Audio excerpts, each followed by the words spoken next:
Bonjour à toutes et bienvenue dans Tech24. Au sommaire cette semaine, ingénieure, entrepreneuse, développeuse et même codeuse. Et si le numérique s'écrivait au féminin pluriel? Tech24 tente de briser le plafond de verre. Reportage, débrief et invité, c'est à suivre.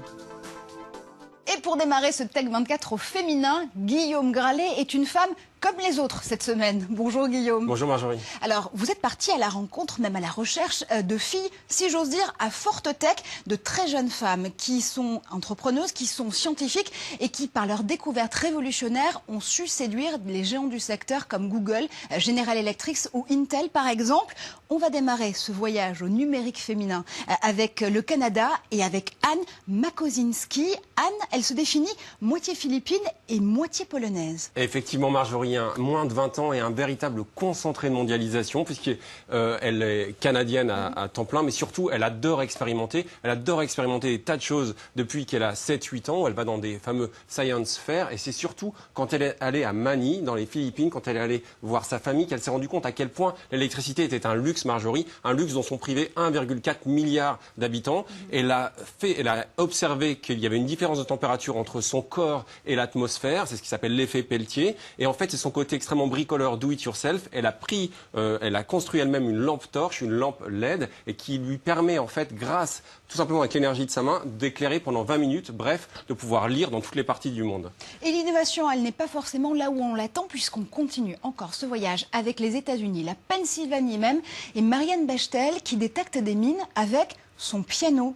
Elle allie musique et technologie. Pourquoi ? Effectivement, Marjorie, une jeune virtuose extrêmement brillante, en fait, elle s'est rendue compte quand elle jouait son piano chez elle, qu'en fait, que les cordes d'un banjo situé à proximité vibraient. En fait, elle s'est rendue compte à quel point un outil réservé aux scientifiques, notamment pour détecter les mines antipersonnelles, pouvait être accessible au plus grand nombre. Elle s'est mise elle-même, Marjorie, à créer son propre instrument bon marché, un instrument qui est encore en cours de prototype, mais elle a une devise qui est très intéressante. Elle dit « Vous n'avez pas à correspondre à un stéréotype, vous n'avez qu'à être vous-même, qu'à vivre vos passions ». Allez, on continue encore une fois ce périple numérique au féminin. On passe par l'Afrique cette fois-ci et plus précisément le Rwanda avec Clarisse Irigabiza qui, elle, veut redonner une voix aux Rwandaises. Effectivement, Clarisse a effectué un stage au MIT qui lui a révélé l'importance de la technologie qui peut donner un micro à chacune d'entre toutes les femmes sur la planète. Cette technologie, elle l'a développée à travers une société qu'elle a appelée Hehe, qui signifie là où ça se passe en langue locale. En fait, cette entreprise permet à toutes les jeunes Rwandaises d'avoir une voix, de leur donner un micro, et elle a elle-même une devise elle dit à toutes les femmes du monde entier, n'abandonnez jamais. Elle a failli faire faillite, elle s'est relevée, et c'est un véritable message d'espoir à toutes les femmes du monde entier. Merci Guillaume de nous avoir révélé votre part de féminité numérique dans ce numéro de Tech24. Un internaute sur deux d'ailleurs est une femme. Et pourtant, l'industrie high-tech est à la traîne en matière d'égalité des sexes. On hésite encore à trouver un équivalent féminin au terme programmeur ou développeur, alors que les filles sont de plus en plus nombreuses à vouloir coder. Alors, comment briser ce plafond de verre numérique? Claire Williams et Florence Gaillard ont enquêté pour Tech24. Un concours réservé aux hommes, ou presque. Sur les 638 candidats qui se sont présentés au meilleur dev de France le 15 mai dernier, seuls 23 étaient des femmes. Comme si les domaines high-tech n'étaient pas pour elles. Mais il faudrait dire aux femmes très tôt dans leur éducation, quelque part en primaire, au collège, que c'est des jobs qui sont accessibles aux femmes bien sûr et aux hommes. C'est tellement des profils pénuriques que les femmes gagneraient bien sûr très bien leur vie comme les hommes dans cette industrie. Développeurs, codeurs, programmeurs, ce sont eux qui fabriquent les applications et les logiciels de nos ordinateurs. Dans cette école d'informatique créée par Xavier Niel, on forme les étudiants à l'univers numérique. Mais avec 90% d'éléments masculins, les fondateurs s'inquiètent de préparer une société excluant les femmes. Les gens qui vont être rejetés de ce monde, c'est des gens qui ne savent pas comment est-ce qu'il fonctionne. C'est des gens qui ne sont pas capables de l'appréhender. Bref, c'est des gens qui ne sont pas capables de voir au-delà de la matrice. On ne prend pas les femmes, donc les femmes ne pourront pas voir ce qui se passe au-delà de la matrice. Romy Duhem-Verdière était elle-même développeur. Mais après 10 années dans cet univers très masculin, elle a préféré devenir consultante web. Aujourd'hui, elle ne code plus que le week-end pour s'amuser. J'avais le sentiment que je devais me battre pour défendre ma place, en fait. Des propositions de code qu'on fait, que j'ai développées, et puis qui sont réincorporées, et puis au final, mon nom disparaît, et c'est le nom de quelqu'un d'autre. Le pouvoir se partage pas en fait. Ça reste partagé entre hommes, et c'est difficile d'y accéder en tant que femme. Alors que Romy quitte la profession, d'autres s'apprêtent à rejoindre ses rangs. Margot et Julie viennent de finir leur école de commerce. Aujourd'hui, elles apprennent à coder. Objectif, créer leur propre start-up.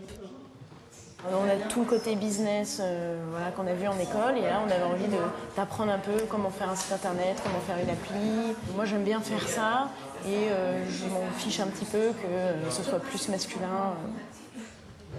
La classe de code est gratuite et il n'y a qu'un homme parmi les élèves.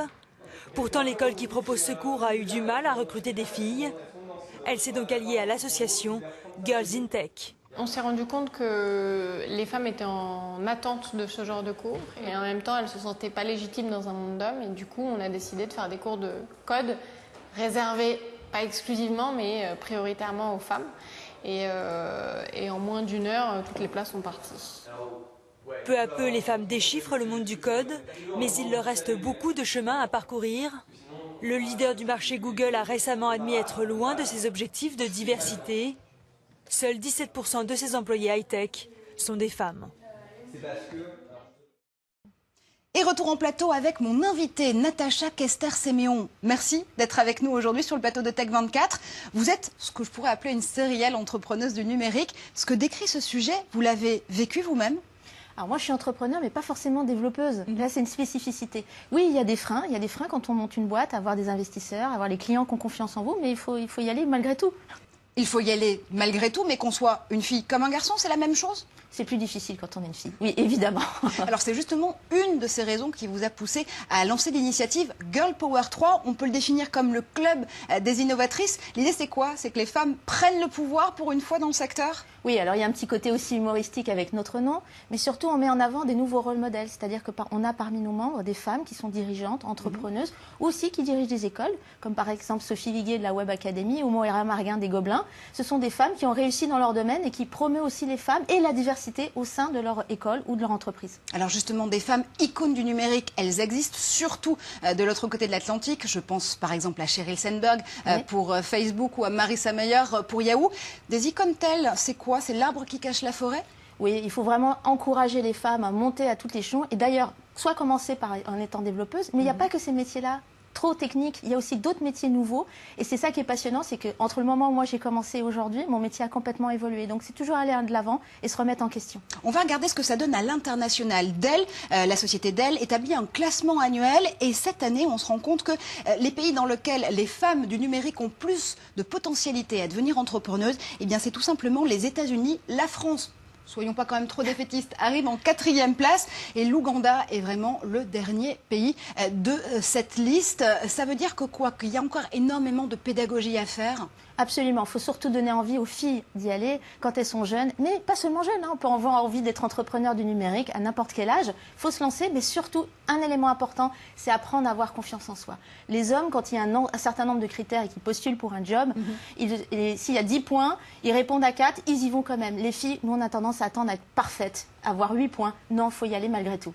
Merci Natacha, merci d'avoir été avec nous, de porter ce message haut les cœurs pour les femmes et pour le numérique. C'est presque la fin de cette émission. Merci à vous de l'avoir suivi. Vous le savez, on se retrouve chaque semaine sur Twitter et sur Facebook avec le hashtag Tech24 pour suivre ensemble et commenter ensemble l'actualité numérique. Et on se quitte cette semaine avec ces dernières images de femmes de numérique. Le numérique au féminin, vous le savez, on le défend dans Tech24. Restez connectés, on se retrouve la semaine prochaine en plateau.